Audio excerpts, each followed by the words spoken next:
Sa halip na nasa eskwelahan o nasa tahanan, dalawang binatilyo ang nahulog sa kamay ng batas matapos mahuli sa isang buy-bust operation sa Maguindanao del Norte.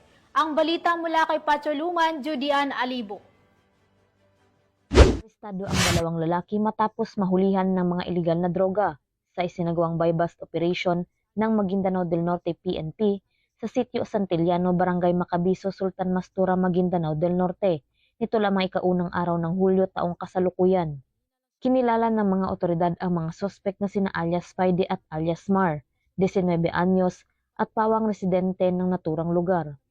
Naging matagumpay ang naturang operasyon dahil sa pinagsanib puwersa ng mga tauhan ng Sultan Mastura Municipal Police Station, Provincial Intelligence Drug Enforcement Unit at Philippine Drug Enforcement Agency BARM, nakuha mula sa mga suspek ang 2.5 gramo ng hinihinalang shabu na nagkakalagang 17,000 pesos. Ang dalawang suspek ay nasa kustodiya ng Sultan Mastura MPS para sa tamang disposisyon, habang ang mga nakumpiskang droga ay ipapadala sa Regional Forensic Unit para sa pagsusuri.